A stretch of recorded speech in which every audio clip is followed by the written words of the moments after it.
Madhya Pradesh Congress committee के अध्यक्ष जीतू पटवारी और पूर्व मुख्यमंत्री दिग्विजय सिंह ने प्रेस वार्ता की। इस दौरान पीसीसी चीफ जीतू पटवारी ने कहा कि बीजेपी सरकार किसान विरोधी सरकार है। कांग्रेस जो योजना किसानों के लिए लेकर आई थी, उन योजनाओं को सरकार ने बंद किया। पटवारी ने केंद्रीय कृषि मंत्री शिवराज सिंह चौहान को किसान विरोधी बताते हुए कहा कि वे शिवराज सिंह चौहान से मिलने का समय मांग रहे हैं, लेकिन शिवराज समय नहीं दे रहे। पटवारी ने आगे कहा कि कांग्रेस किसानों की समस्याओं को लेकर गांव खेत यात्रा निकालेगी, जिसमें सभी बड़े नेता शामिल होंगे। वहीं दिग्विजय सिंह ने कहा कि कांग्रेस शासन काल में किसानों को किसी भी प्रकार की दिक्कत नहीं हुई, लेकिन 2004 के बाद कृषि विभाग का सत्यानाश हो गया। दिग्विजय सिंह ने आरोप लगाया कि झूठे आंकड़े देकर हजारों करोड़ों का घोटाला हुआ, सब्सिडी में किसानों का फर्जी नाम डाले गए।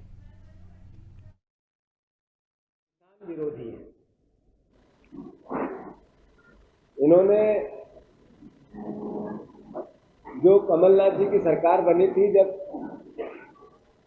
ऋण माफी योजना बंद कर दी, जिसमें किसानों का ऋण खा गई है भारतीय जनता पार्टी की सरकार। जो भूमि अधिग्रहण अधिनियम था, उसको क्वेश कर दिया, जो राहुल गांधी जी और कांग्रेस पार्टी लेके आई थी। ये 2900 और 3100 धान के और गेहूं के दाम का वादा करके सरकार में आ गए, किसानों के वोट ले लिए और भूल गए, धोखा दिया किसानों को। अभी 6000 रुपया कुंटल की किसानों के बच्चों ने सोयाबीन की फसलों की मांग की, तब कांग्रेस बीजेपी का विषय नहीं था, विषय विचार का नहीं था, विषय पार्टी का नहीं था, किसान का था। कृषि और कृषकों को अन्य देशों में मिलता है, उससे कहीं कम भारत में होता है, मिलता है। इसलिए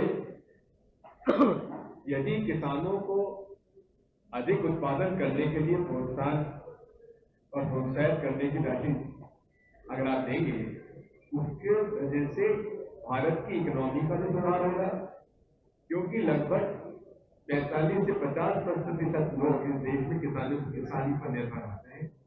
इसलिए उनका जो उन्होंने कहा है, मैं समझता हूं उससे अपने आप में उनकी खेती, भारत का कृषि उद्योग, उसकी नासमझी को प्रदर्शित करता है।